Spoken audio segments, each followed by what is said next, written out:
नमस्कार दोस्तों, आप देख रहे हैं विचित्र टुडे और मैं आपका होस्ट निखिल शेरावत। तो आज हम आए हैं दिल्ली के गोविंदपुरी एरिया में, जहां पर एक बहुत ही गंभीर और एक बहुत ही दुखद घटना हमारे सामने आई है। यहां पर दिल्ली पुलिस के एक जवान, दिल्ली पुलिस के कांस्टेबल की बेरहमी से हत्या कर दी गई है। ये वारदात 23 नवंबर की है, जब एक दिल्ली पुलिस के जवान की बहुत ही बेरहमी से हत्या कर दी गई। तो हम आज इसी घटना के ऊपर जानकारी लेंगे और आपको अपडेट्स देंगे। ये घटना 23 नवंबर की सुबह की है, जब दिल्ली पुलिस कांस्टेबल किरण पाल अपनी रूटीन पेट्रोलिंग के लिए सुबह निकले और उन्हें 3 लोगों ने बड़ी बेरहमी से चाकू मारकर उनकी हत्या कर दी। आज हम दिल्ली गोविंदपुरी स्टेशन के पास ही आए हैं। हमें वहाँ पर शूट करने से रोका, इसलिए हम उस थाने से थोड़ा ही पीछे आए हैं और यहाँ पर हम आपको उसकी अपडेट्स देंगे। तो ये घटना 23 नवंबर की सुबह की है, जब दिल्ली पुलिस कांस्टेबल किशन पाल अपनी रूटीन पेट्रोलिंग के लिए निकले और उन्होंने 3 लोगों को जो स्कूटी पर सवार थे उन्हें रोकने की कोशिश की। उन्हें रोका, लेकिन वे तीनों वहाँ पर नहीं रुके। गोविंदपुरी लेन नंबर 13 में उन्हें रोकने की कोशिश की। वे तीनों स्कूटर पर सवार होकर जा रहे थे और कुछ घटना, चोरी या ऐसी कोई घटना को अंजाम देने की प्लानिंग कर रहे थे। जब किरण पाल ने उन्हें रोका तो उन्होंने उनके ऊपर पत्थर भी मारे, उन्हें पत्थर से मारने की कोशिश की, लेकिन फिर भी किरण पाल ने उन्हें रोकने की कोशिश की और अपनी बाइक उनकी स्कूटी के आगे अड़ाकर उनका रास्ता रोका ताकि वे भाग ना पाए।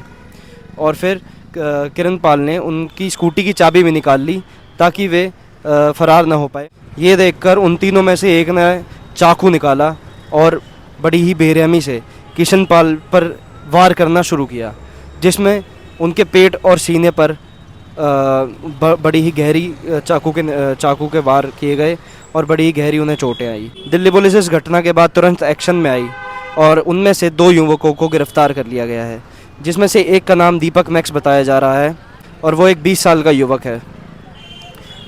दिल्ली पुलिस ने दीपक मैक्स को एनकाउंटर के दौरान गिरफ्तार किया है, जिसमें दीपक के घुटने पर गोली भी लगी है। और दूसरे का नाम कृष गुप्ता बताया जा रहा है। वो एक 18 साल का युवक है और उसे दिल्ली पुलिस ने वारदात के तुरंत बाद ही गिरफ्तार किया। पुलिस को ये भी शक है कि ये तीनों युवक ड्रग्स के बहुत ही गंभीर रूप से एडिक्ट हैं और ये तीनों अपना एक क्राइम पैटी नेटवर्क भी दिल्ली में चला रहे थे। पुलिस को ये भी पता लगा है कि ये तीनों युवक ड्रग्स के बहुत ही गंभीर रूप से शिकार थे, ये ड्रग एडिक्ट थे और ये तीनों दिल्ली में अपना एक पैटी क्राइम नेटवर्क भी चला रहे थे। ये तीनों कोई क्राइम और एक घटना को अंजाम देने का प्लान भी बना रहे थे। दिल्ली पुलिस इस केस को लेकर बहुत ही सीरियस है। दिल्ली पुलिस केस के ऊपर बहुत ही सख्त कदम भी उठा रही है और दिल्ली पुलिस का कहना है कि वे इस घटना के बाद इन ऐसी वारदातों को रोकने की पूरी कोशिश भी करेंगे। घर वालों को इस समय इस घटना का सबसे ज़्यादा दुख है। किरण पाल, जो कि यूपी के उत्तर प्रदेश के बुलंदशहर के रहने वाले थे, वे 2018 में ही दिल्ली पुलिस में आए थे। उन्होंने 2018 में ही दिल्ली पुलिस में ज्वाइनिंग ली थी और 2024 के अंदर ही मार्च में गोविंदपुरी थाने में उनका ट्रांसफ़र हुआ था। उनके घर में उनकी माँ, भाई और उनकी भाभी हैं, जिन्हें इस घटना से बहुत बड़ा सदमा पहुंचा है। ये पहली बार नहीं है जब ऐसी घटना दिल्ली पुलिस के सामने आई है। जनवरी 4, 2024 में भी एक ऐसी ही घटना सामने आई थी, जिसमें शंभू दयाल नाम के एएसआई को बड़ी बेरहमी से एक चेन स्नैचर ने चाकू मारकर उनकी हत्या कर दी थी। और ऐसी ही एक और घटना 2024 में सामने आई थी, जिसमें संदीप नाम के कांस्टेबल को 2 गाड़ी वालों ने बड़ी बेरहमी से अपनी गाड़ी के अंदर खींचकर मार दिया था।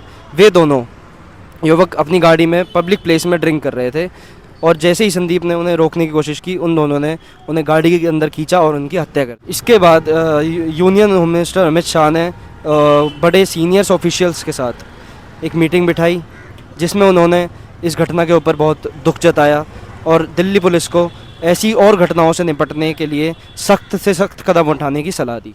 तो हमें बताइएगा कमेंट बॉक्स में ज़रूर कि आपको ये वीडियो कैसी लगी और क्या आपको लगता है कि दिल्ली पुलिस को इस घटना के बाद उन्हें और भी सेफ्टी मेजर्स लेने की आवश्यकता है, जिससे ऐसी घटनाएं रोकी जा सकें। तो हमें ये सारी बातें अपने कमेंट सेक्शन में ज़रूर बताइएगा। और अगर आपने हमें सब्सक्राइब नहीं किया है तो सब्सक्राइब करें, लाइक करें और फॉलो करें। नमस्कार।